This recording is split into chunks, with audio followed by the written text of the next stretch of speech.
नमस्कार, think tank पर आप सभी का स्वागत है। सभी जानते हैं भारत में नए संसद भवन का निर्माण होने जा रहा है, जिसके शिखर पर बने अशोक स्तंभ का अनावरण पीएम मोदी खुद स्वयं कर चुके हैं और उसके साथ बहुत ही फोटोज भी उनके वायरल हुए हैं। यहाँ पर अब सवाल ये है कि विपक्षी क्यों बौखलाए हुए हैं। विपक्षी नरेंद्र मोदी की इस उपलब्धि से बौखला गए हैं। दरअसल विपक्षी इस स्थिति में है कि वो बेइज्जती और जो टिप्पणी करना तो नरेंद्र मोदी पर चाहते हैं, पर वो भारत की संस्कृति पर भूले बिसरे टिप्पणी कर देते हैं। उन्हें खुद नहीं पता होता कि वो क्या बोल रहे हैं और वो भारत की संस्कृति पर टिप्पणी कर देते हैं। वहीं आपको दूसरी बात बोलूं कि जो विपक्षी है वो कह रहे हैं कि भारत ये जो अनावरण हुआ अशोक स्तंभ का, इसमें किसी को भी क्यों नहीं बुलाया। भाई बुलाना क्यों था? जब पीएम मोदी ने जब इसकी जो भूमि पूजन था तब बुलावा भेजा था तो सबने इनकार कर दिया था, सबने इस आवेदन को अस्वीकार कर दिया था, आने के आवेदन को। अब क्यों बुलाना है? इसके अलावा जो सेंट्रल विस्टा को लेकर अदालत में ये लोग अड़ंगा डालते रहते हैं, बार बार उसकी आलोचना करते हैं। तो यही चीजें, यही मुद्दे जो विपक्षी अपना लेकर चल रहे हैं। इसके अलावा विपक्षियों का और एक बात है जो कि क्या है कि शेर के दांत क्यों दिख रहे हैं। भारत में शेर, भारत के प्रतीक चिन्ह में शेर है, अशोक स्तंभ में शेर है। अब शेर है तो उसके दांत दिखेंगे ही, शेर अपने दांत कहाँ लेके जाएगा। इसके अलावा जो जिस भरत के नाम पर भारत नाम पड़ा हमारे देश का, वो भरत, उन भरत के बारे में कहा जाता था कि वो शेर का मुंह खोलकर उनके दांत गिना करते थे। तो फिर अगर शेर के दांत दिख रहे हैं तो इसमें हर्जी क्या है। इसके अलावा जो सारनाथ में जो अशोक स्तंभ है, आर्किटेक्ट जिन्होंने इस अशोक स्तंभ को बनाया है, उनका कहना है कि वो बिल्कुल उस पहले प्रतिरूप के हूबहू है जो कि अब बनाया हुआ है। बस फर्क इतना है कि उसकी ऊंचाई कम है तो आप उसे आमने सामने से देख सकते हैं, इसकी ऊंचाई ज्यादा है तो आपको सर ऊंचा करके देखना पड़ेगा। तो यही फर्क है। और आंखें जिससे धोखा खा जाती है कि दांत दिखाई दे रहे हैं या जो भी है। इसके अलावा जो तीसरी जो चीज चल रही है वो चल रही है हिंदू फोबिया में यहाँ पर ये लोग कह रहे हैं कि हिंदू धर्म के जो मंत्रोच्चारण से या इससे अशोक स्तंभ की पूजा क्यों कराई गई, अनावरण पूजा पाठ के साथ क्यों कराया गया। तो अगर हिंदू धर्म की, सनातन धर्म की पूजा पाठ के द्वारा नहीं कराते तो आप बताइए किसके द्वारा कराते।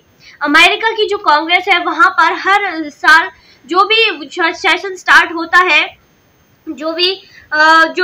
सेशन स्टार्ट होता है उसमें पादरी प्रार्थना करके वहां के सेशन स्टार्ट करते हैं, जबकि पादरी की जो एक तनख्वाह बंदी होती है, तनख्वाह मिलती है उसे सरकार के टैक्स से। पर भारत में ऐसा नहीं है। भारत में अगर पूजा करवाते हैं, अगर कोई उन्हें दक्षिणा दे दे तो दे दे, नहीं तो कोई सरकारी उनकी तनख्वाह नहीं होती। फिर भी इन विपक्षियों को पता नहीं क्यों मिर्ची लगती है और ये नरेंद्र मोदी पर निशाना साधने लगते हैं, जिसमें ये भूल जाते हैं कि ये भारत की संस्कृति का ही यहाँ पर अनादर कर रहे हैं। अब समस्या इनकी क्या है विपक्षियों की? कांग्रेस की समस्या ये है कि 2014 में जब नरेंद्र मोदी यानी कि बीजेपी चुनाव जीती तो इन्हें लगा कि शायद गलती से जीत गई है, अगली बार कैसे ये 5 साल निकल जाए फिर तो हमारी ही सरकार आनी है। इस धोखे में ये लोग बैठे थे। पर जब 2019 के चुनाव हुए और उस 2014 से भी ज्यादा भारी बहुमत बीजेपी सरकार को मिला तो इनके पैरों तले जमीन खिसक गई, क्योंकि इन्हें तो यही लगा था जिस तरह 1998 से लेकर 2004 तक ये लोग घर बैठे थे, उसके बाद बिना कुछ किए इनकी सरकार आ गई थी, तो इन्हें ये लगा था कि अब भी हमारी ही सरकार आएगी। पर इनकी गलतफहमी टूटी 2019 में जब नरेंद्र मोदी सरकार चुनाव जीती। तब से इन्हें बहुत आघात लगा। आघात किस बात का? ये नरेंद्र मोदी जी से इतना पक्षपात क्यों करते हैं, चिढ़ते क्यों है? क्योंकि नरेंद्र मोदी वो ऐसे इंसान है जो अपने सनातन धर्म को लेकर आगे बढ़ रहे हैं, जो आए दिन कभी केदारनाथ में दिखाई देते हैं, कभी नेपाल के पशुपतिनाथ मंदिर में दिखाई देते हैं, या फिर कभी काशी विश्वनाथ मंदिर में दिखाई देते हैं। ये लोग ये चाहते हैं कि चुनाव के वक्त ही मोदी जी टीका लगाएं, तिलक लगाएं और मंदिर जाएं। उसके अलावा क्यों ये इतना सनातन धर्म का प्रचार प्रसार कर रहे हैं? बल्कि सच्चाई ये है कि कोई भी प्रचार प्रसार अपनी जो है नहीं कर रहा है, वो उनकी हिंदू धर्म और सनातन धर्म के लिए आस्था है, जो वो बार बार मंदिर जाते हैं। आपकी तरह नहीं जो अगर चुनाव आए तो जाकर टीका लगा लिया, मंदिरों में झाड़ू लगा ली, ऐसा नहीं है।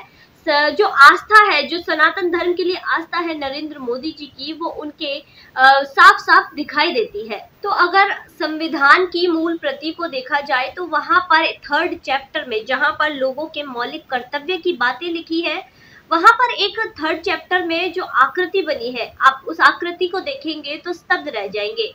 उस आकृति में वो चित्र बना हुआ है जिसमें श्री राम, लक्ष्मण और सीता वनवास के बाद अपने अयोध्या लौट रहे थे पुष्पक विमान पर।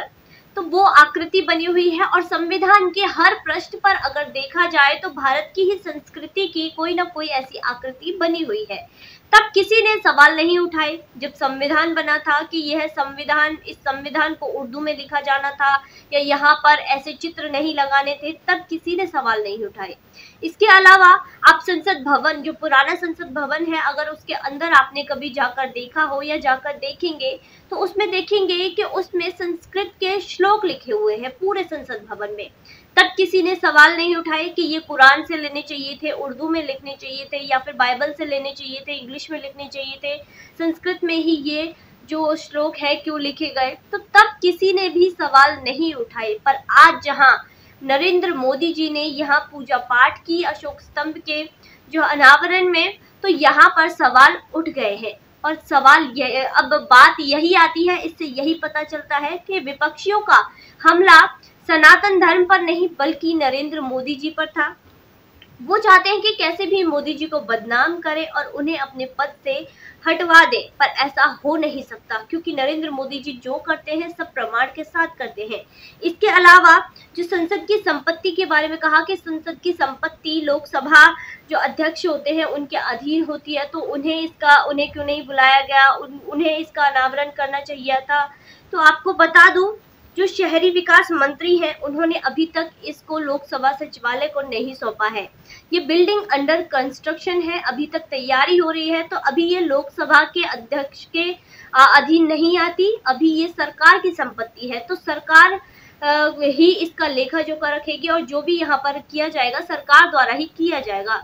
जब ये लोकसभा अध्यक्ष को सौंप दिया जाएगा तब ये संसद की संपत्ति होगी, तब संसद के लोग इसको संभालेंगे। तो विपक्षियों का कहना है कि संसद में जो नई संसद है वहां पर जो अशोक स्तंभ का अनावरण और पूजा पाठ पीएम मोदी द्वारा की गई है वो एक अपराध है। यहाँ तक कि सीताराम जी ने तो ये भी कह दिया कि जो मोदी जी ने किया है वह अपराध है, संविधान के खिलाफ है। पर आप सबूत के साथ दिखाइए कि कहाँ पर संविधान में ये लिखा है कि आप पूजा पाठ नहीं कर सकते सनातन धर्म के अनुसार, या प्रधानमंत्री नहीं कर सकते। जहां भी लिखा है दिखाइए सबूत के साथ। इन लोगों की मति भ्रम हो गई है, ये भी कहना एक छोटा शब्द है क्योंकि ये मोदी को गिराने के चक्कर में ऐसा कह जाते हैं जो शायद इन्हें ही समझ नहीं आता। जब सैनिकों पर हमला होता है तो ये लोग नारा लगाते हैं हाउस द जूस, बट सैनिक जल थल या वायुसेना के सैनिक अगर सर्जिकल स्ट्राइक कर दें तो ये लोग सबूत मांगते हैं कि कहाँ है सबूत, दिखाइए किस लिए किया। तो ये चीजें हैं, तो जनता की नजरों से ये विपक्षी जो दल है, विपक्षी है, ये गिरते जा रहे हैं और ये खुद को गिराने वाले खुद ही है, खुद ही ऐसे काम करते हैं जो ये गिर रहे हैं। जो सेंट्रल विस्टा है उसी का पार्ट है संसद भवन, जिस पर 1971 में फ्रीज लग गया था क्योंकि जब इतनी जो है आबादी नहीं थी तो आबादी उतनी ही रहेगी। तो और इस पर एक स्टेटमेंट जारी किया था कि 45 सालों बाद 2026 में जो है सांसद बढ़ेंगे, लोकसभा अध्यक्ष बढ़ेंगे, तब जाकर इसका दूसरा निर्माण कराया जाएगा। पर क्या 2026 में ही इसका निर्माण कराया जाएगा? तब तक संसद टेंट में चलेगी। जो अब की संसद है, जो आर्किटेक्ट हैं, जो विशेषज्ञ हैं, उनका कहना है कि वो ऐसी है कि वो मरम्मत के लायक भी नहीं बची है, बहुत ही जर्जर हालत में है। इसके अलावा वहाँ जो 545 पहले से ही जो लोग बैठते हैं, सांसद बैठते हैं, उनके लिए ही ठीक से बैठने की जगह नहीं है। जब 2026 में ये लोग बढ़ेंगे तो कहाँ से और कब और कहाँ इन लोगों को बिठाया जाएगा?